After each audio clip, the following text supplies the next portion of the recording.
Hi ಎಲ್ಲರಿಗೂ ನಮಸ್ಕಾರ. Welcome back to my ಜೊತೆಯಲ್ಲಿ ಡಿಜಿಟಲ್ ನ್ಯೂಸ್ ಚಾನೆಲ್. ನಮಸ್ಕಾರ. ಕ್ರಾಂತಿವೀರ ಸಂಗೊಳ್ಳಿ ರಾಯಣ್ಣ ಕನಕ ಪ್ರತಿಷ್ಠಾನ ಬೀರೇಶ್ವರ ದೇವಸ್ಥಾನದಲ್ಲಿ ಅನ್ನದಾಸೋಹವನ್ನು ಏರ್ಪಡಿಸಿದ್ದು, ಕ್ರಾಂತಿವೀರ ಸಂಗೊಳ್ಳಿ ರಾಯಣ್ಣ ಕನಕ ಪ್ರತಿಷ್ಠಾನದ ಗೌರವಾಧ್ಯಕ್ಷರು ಶಾಂತಣ್ಣ ಅವರು, ನಿವೃತ್ತ ಸಹಾಯಕ ಕಮಿಷನರ್ ಅವರು, ನಮ್ಮ ಇವತ್ತಿನ ಅನ್ನದಾಸೋಹ ಕಾರ್ಯಕ್ರಮದ ಪ್ರಾಯೋಜಕರ ಜೊತೆಯಲ್ಲಿ ಇಂದು 50,000 ರೂಗಳನ್ನು ನಮ್ಮ ಅನ್ನದಾಸೋಹಕ್ಕೆ ದೇಣಿಗೆಯಾಗಿ ನೀಡಿ ಮಾನವೀಯತೆಯನ್ನು ಮೆರೆದಿದ್ದಾರೆ. 51,000 ರೂಗಳನ್ನು ನೀಡಿದ್ದಾರೆ. ಅವರ ಕುಟುಂಬ ವರ್ಗದವರಿಗೆ ಬೀರೇಶ್ವರ ಸ್ವಾಮಿಯು ಆರೋಗ್ಯ, ಐಶ್ವರ್ಯ, ಸುಖ, ಶಾಂತಿ, ನೆಮ್ಮದಿಯನ್ನು ನೀಡಲಿ. ಹಾಗೂ ಇದೇ ರೀತಿ ಅನ್ನದಾಸೋಹ ಕಾರ್ಯಕ್ರಮ ನಿರಂತರವಾಗಿ ನಮ್ಮ ಶಾಂತಣ್ಣನವರ ನೇತೃತ್ವದಲ್ಲಿ ಹಾಗೂ ಅಪ್ಪಾಜಿಗೌಡರ ಒಂದು ಸಾರಥ್ಯದಲ್ಲಿ ನಮ್ಮೆಲ್ಲರ ಒಂದು ಸಮ್ಮುಖದಲ್ಲಿ ಇವತ್ತು ಅನ್ನದಾಸೋಹ ನಿರಂತರವಾಗಿ ನಡೆಯೋದಕ್ಕೆ ನಮಗೆ ದೇಣಿಗೆಗೆ 51,000 ರೂಗಳನ್ನು ನೀಡತಕ್ಕಂಥ ಶಾಂತಣ್ಣನವರಿಗೆ ಮತ್ತೊಮ್ಮೆ ನಮ್ಮೆಲ್ಲರ ಪರವಾಗಿ ಪೂರಕವಾದ ಅಭಿನಂದನೆಗಳನ್ನು ಸಲ್ಲಿಸುತ್ತೇನೆ.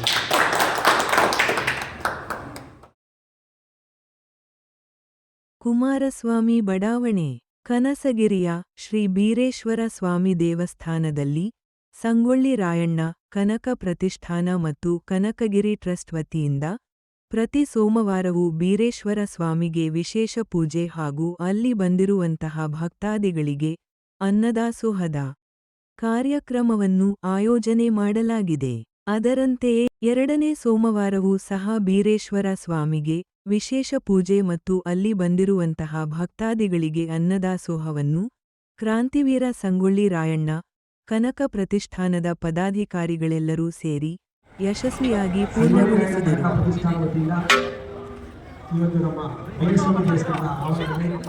ಪ್ರತಿ ಸೋಮವಾರ ಮಧ್ಯಾಹ್ನ 12ಗಂಟೆಗೆ ಅನ್ನದಾಸೋಹ ಕಾರ್ಯಕ್ರಮ ಏರ್ಪಡಿಸಲಾಗುತ್ತದೆ. ಹೆಚ್ಚಿನ ಸಂಖ್ಯೆಯ ಭಕ್ತಾದಿಗಳು ಬಂದು ದೇವರ ಪ್ರಸಾದ ಸ್ವೀಕರಿಸಿ ಈ ಒಂದು ದೇವರ ಬಗ್ಗೆ ಅಧ್ಯಕ್ಷರಾದ ಸಿ ರವೀಂದ್ರವರು, ಕಾರ್ಯದರ್ಶಿಗಳಾದಂಥ ಅಪ್ಪಾಜಿಯವರು, ಗೌರವಾಧ್ಯಕ್ಷರಾದಂಥ ನಮ್ಮ ಶಾಂತಕುಮಾರ್ ಕಾರ್ಯದರ್ಶಿಗಳಾದಂಥ ಎಲ್ಲ ಸದಸ್ಯರುಗಳಿಗೂ ಈ ಒಂದು ದೇವಸ್ಥಾನದಲ್ಲಿ ಹೆಚ್ಚಿನ ಒಂದು ದೇವರ ಒಂದು ಆಶೀರ್ವಾದ ಪಡೀಲಿ, ದೇವರ ಒಂದು ಶಕ್ತಿ ಕೊಡಲಿ ಅಂತೇಳಿ ಅವರಿಗೆ ಪ್ರಾರ್ಥಿಸ್ತೇವೆ. ಬಂದಂತೆಲ್ಲ ಭಕ್ತಾದಿಗಳು ದೇವರು ಸಹಾಯ ಮಾಡುತ್ತಾರೆ. ಹಿಂದಿನ ಆವರಣದಲ್ಲಿ ಬಸ್ಸಿಂಗನ್ನು ಪಡೆಯತಕ್ಕದ್ದು ಸಹ ಮಾಡಿಕೊಳ್ಳಲಾಗುತ್ತದೆ. ಈ ಒಂದು ಅನ್ನದಾಸೋಹ ಕಾರ್ಯಕ್ರಮಕ್ಕೆ ನಮ್ಮ